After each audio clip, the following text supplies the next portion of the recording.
Vamos lá, galera.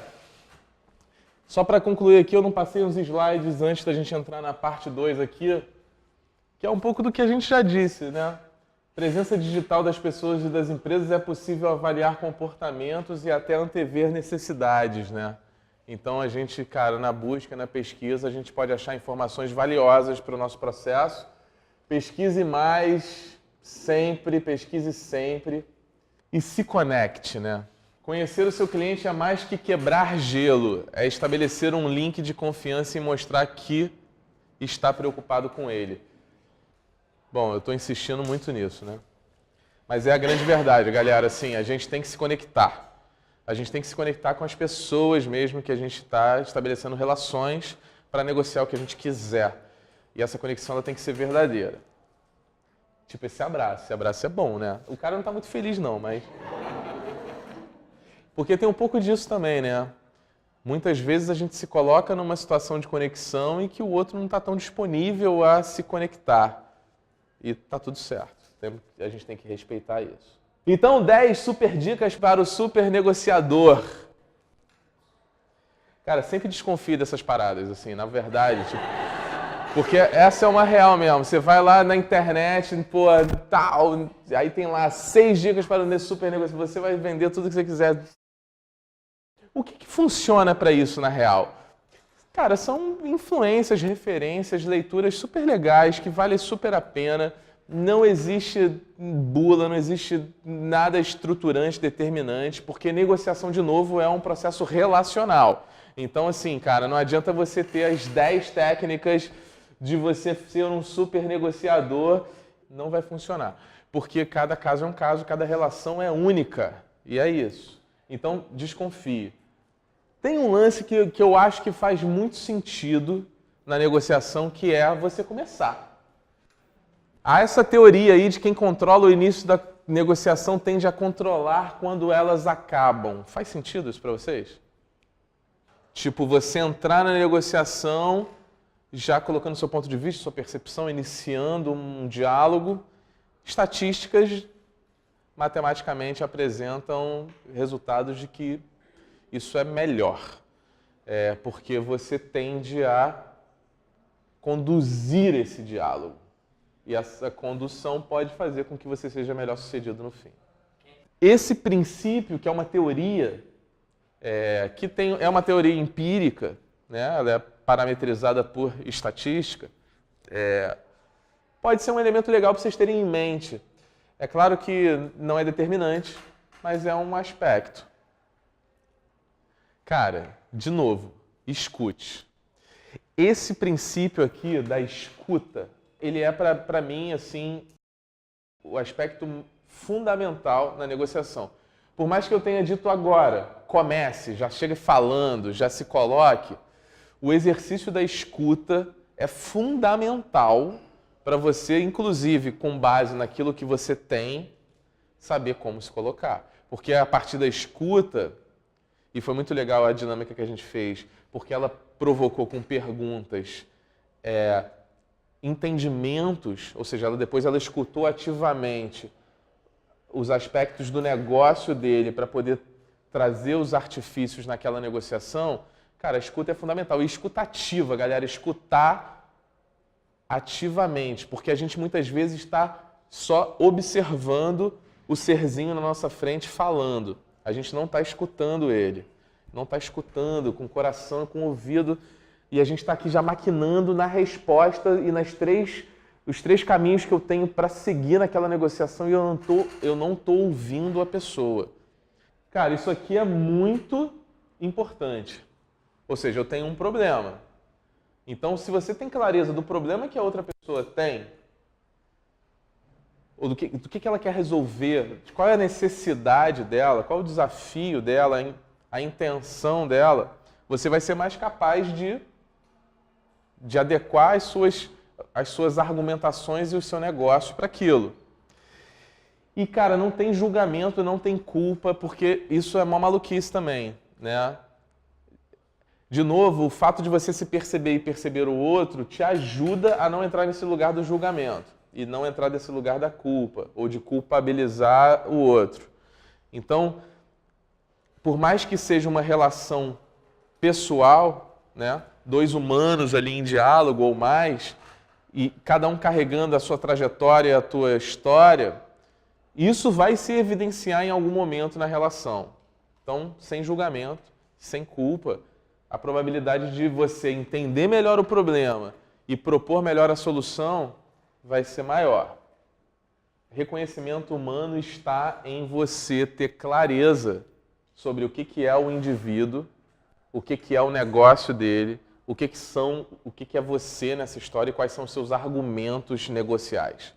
Então, separar isso é fundamental para que, inclusive, a gente não entre naquele lugar do julgamento, naquele lugar da culpa, né? E inteligência emocional é, de novo, a capacidade que a gente vai ter de se reconhecer e reconhecer o outro e se colocar dentro dos contextos que a vida nos apresenta. Se vocês não conhecem, nunca se aprofundaram nessa ciência, sugiro muito que vocês busquem informações, leiam, tem artigos fodas, tem livros irados sobre inteligência emocional. E é muito legal compreender isso, porque de fato, compreendendo isso, você não vai levar as coisas para o lado pessoal com tanta facilidade. E continue ouvindo. Sempre. Escute mais. Porque, de fato, a inteligência pra gente aqui, cara, ela é emocional. Você pode ser um cara super fundamentado, com QI elevado, com pós-doc, já leu 400 livros. Mas se você não tiver isso aqui bem apurado, bem compreendido, vai ser um grande desafio nas suas negociações da vida, né? Então, reconhecer, entender e gerir as emoções. As suas e das pessoas que você está lidando. Então, se você toma uma porrada de um reativo, uma porrada verbal, como é que você lida com isso?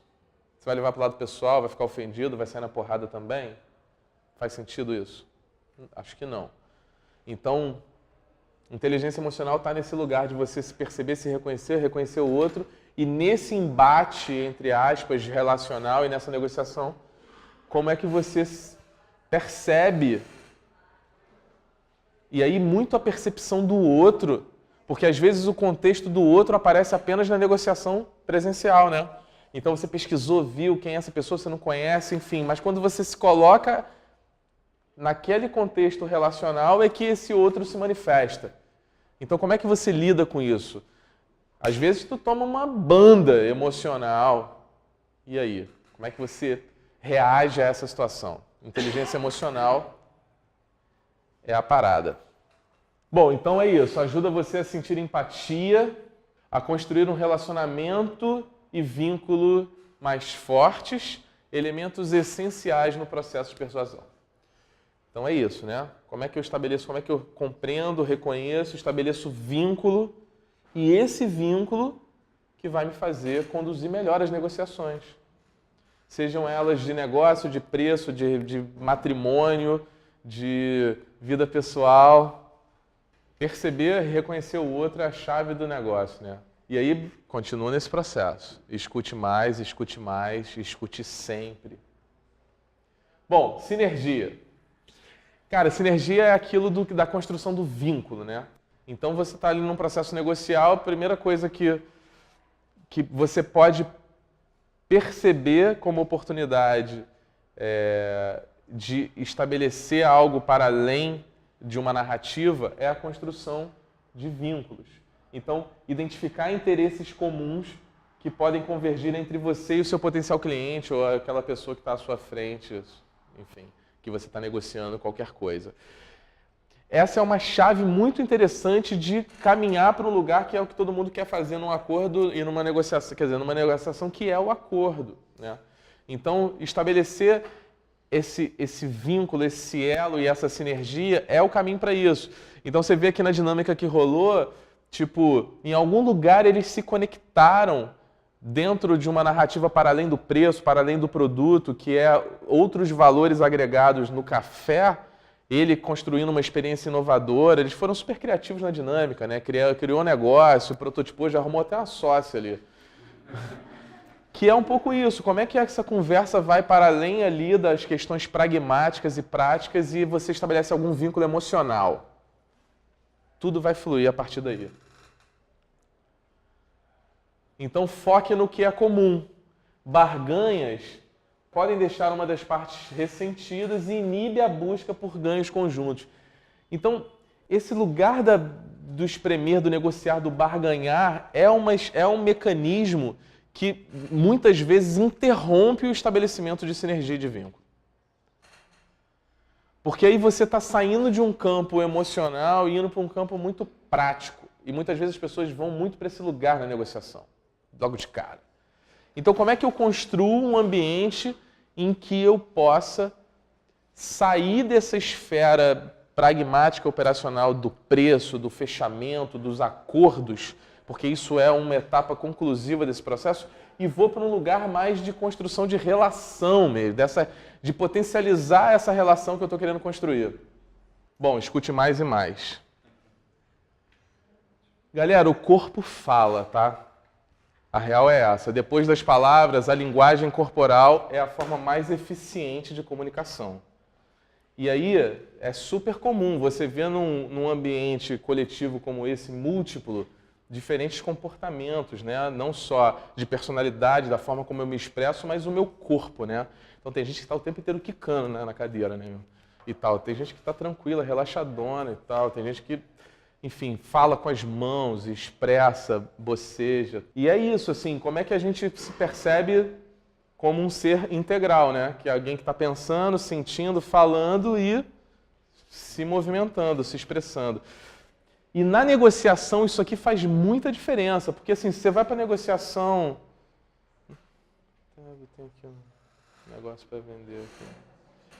Como é que o outro te percebe? Como é que o outro... Qual a confiança? Porque assim, a percepção sobre algo ou sobre alguém está relacionada a tudo. O que o outro está falando, qual é o caô que ele está mandando, o que ele está vendendo, como é que eu estou, que atitude, expressão, que energia eu transmito, como é que eu me conecto energético. Então, dependendo de como você se coloca nessa negociação e nessas conversas, como o seu corpo se manifesta, isso vai determinar um monte de coisa.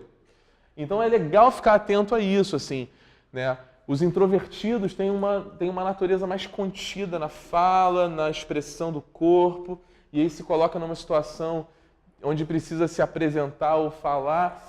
Cara, é um desafio. Frio na barriga, incômodo. Tá tudo certo. Se reconhecer nesse lugar do introvertido é, inclusive, fundamental para o introvertido saber como lidar em situações de exposição, né?